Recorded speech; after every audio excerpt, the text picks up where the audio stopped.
Viral ngayon ang isang post sa NBA, particular sa Bucks Nation Group na kung saan meron raw 4 na mga NBA teams ang interested kay Kai Sotto. Ito ang mga teams ng Los Angeles Lakers, Atlanta Hawks, Milwaukee Bucks, at Memphis Grizzlies na kung saan nakakakuha ito ng matinding reach at nag-viral sa Facebook. Well, posible kaya ito? Well, kung titingnan natin ang Milwaukee Bucks, ay talagang kulang sila ng big man after Giannis Antetokounmpo. At kung kukunin ng Bucks si Kai, ay isang additional skilled big man si Kai, at baka pa nga matulad si Kai kay Giannis, na alam naman natin na hindi naging all-star level player kagad ang kanyang paglaro sa NBA. And this will be a perfect scenario para kay Kai, ang makapaglaro with and against Giannis Antetokounmpo na isang legit MVP. Kahit sa mga practices lang, ay napakalaking bagay na yan sa development ni Kai na sila ang magbabantayan. Mapadali ang development ni Kai sa opensa at sa depensa, at siguradong makakuha ng mga valuable tips si Kai galing sa one of the best players ngayon sa NBA. Napakaswerte ni Kai kung sakaling matuloy na kukunin siya ng Milwaukee Bucks. And at the same time, ay jackpot rin ang Bucks kay Kai dahil makakuha sila ng isang big man na hindi lang extra tall, kundi napaka-skilled pa at merong potential na matulad ang laro kay Giannis. The good thing ay bata pa si Kai at mataas pa ang kanyang ceiling. Pwede pa siyang magiging effective reliever kay Giannis kahit mga 5 to 7 minutes per game lang sa unang season. Pero as Kai Sotto develops his body, ay pwede na siyang ipagsabay ni Giannis to form one of the tallest twin towers in the NBA, if not the tallest. The prospect of Kai playing great sa NBA level ay napakataas dahil the one time na nakalaro siya against the Phoenix Suns ay easy lang sa kanya at nakakuha siya ng 11 points in very limited minutes and very limited roles. Ito ang pinakamalaking resibo kung bakit masasabi nating kayang-kaya na ni Kai ang NBA. Kailangan lang niya ng tiwala galing sa isang coach, and surely lalabas ang tunay na laro ni Kai na napaka-competitive. At napakaraming mga moves na hindi mo malaman kung papaano pigilan. Kai is a professional scorer kapag binibigyan ng playing time and license to score. And it is expected na tumindi pa ng tumindi ang scoring ni Kai ngayong nag-level up na ang kanyang physical workout. Pabigat na ng pabigat ang kanyang mga binubuhat at mas specific na ngayon ang kanyang mga exercises to develop certain weakness sa kanyang katawan.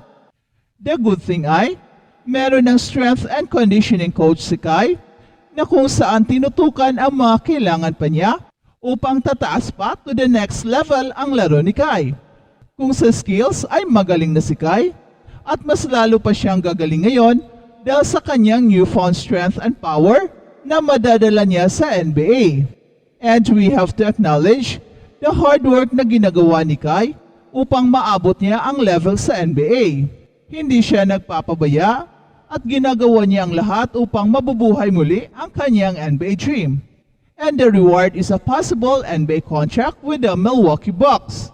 Ang ganda siguro tingnan kapag nagsasabay sina Kai Sotto at Giannis Antetokounmpo para sa Milwaukee Bucks, dalawang 7-footers na lilipad at very skilled who play above the rim. And at the same time, merong tira sa mid-range that extends to the 3-point area. Pareho rin gustong umatake sa loob ang dalawang players. Kaya excited na ang mga Bucks fans if ever ito ay magkatotoo. ここはグタイブスのマッチアップ中通ったそして手も自分で出していったんですが素晴らしい At balitang NBA naman, Luka Doncic and Kyrie Irving inako ang pagkatalo ng kanilang kupunan na Dallas Mavericks laban sa Minnesota Timberwolves. Inako ni Luka Doncic ang kanyang sarili para sa kailangan pa ng Dallas Mavericks na sumakay ng eroplano papuntang Minneapolis sa halip na simulan na ang kanilang pahinga bago ang NBA Finals kung naipanalo pa nila ang Game 4. I think that game is on me. I just didn't give enough energy. Sabi ni Luka Doncic, pagkatapos na natalo ang Mavericks and failed to finish the Western Conference semifinals with a sweep, suffering a 105-100 na talo against Minnesota Timberwolves sa Game 4. Naitala ni Luka Doncic ang kanyang 6 na triple-double sa playoffs na to na may 28 points, 15 rebounds, and 10 assists. Gayunpaman, meron siyang hindi magandang performance sa shooting, 7 of 21 from the floor, at parehong na-match ang Mavericks forward na si PJ Washington para sa pinakamasamang plus-minus na gabi, -13. Ang kasama ni Luka Doncic sa Dallas Mavericks na si Kyrie Irving ay nagkaroon din ng pinakamasamang performance sa opensa sa serye, kung saan hawak ng Dallas ang 3-2-1 na bentahe. Nagkaroon siya ng 16 points sa 6 of 18 shooting na mayroong 4 na turnovers. Sinabi rin ni Kyrie Irving na siya ang dahilan sa pagkasira ng 5 sunod-sunod na panalo ng Dallas Mavericks. Particular na binanggit ang kanyang kalat sa first quarter para sa pagtakda ng maling tono. He's not alone in this.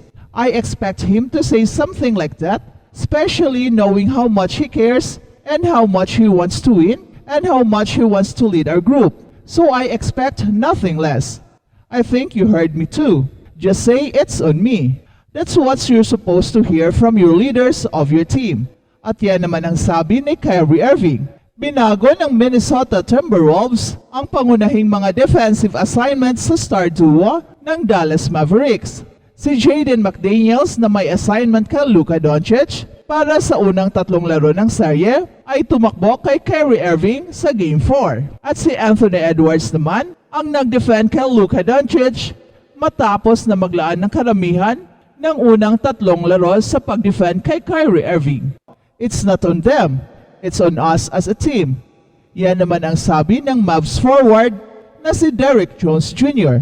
Si Luka Doncic na 5 of 15 ang kanyang tira from the floor kapag si Anthony Edwards ang nagbabantay sa kanya. Hindi direktang sumagot sa tanong tungkol sa epekto sa pagdepensa sa kanya ng Minnesota superstar. Sa halip, inako ni Luka Doncic ang kanyang sarili para sa kanilang pagkatalo. Bagaman sa huli, ay tinawag niyang kamangha-mangha itong si Anthony Edwards na may 29 points, 10 rebounds and 9 assists. Pinuri rin ni Kyrie Irving si McDaniels, isang pangalawang team all-defensive selection para sa pagpigil sa kanya na makakuha ng magandang rhythm. He has a huge impact. Yan naman ang sabi ni Kyrie Irving. At ang pagkatalong ito ay unang bahid sa record ng karera ni Kyrie Irving sa mga potential na close-out na laro. Ngayon ay 14-1 na siya kapag ang kanyang kupunan ay may pagkakataon na alisin ang kalaban, ending the longest individual winning streak in NBA history in such situations.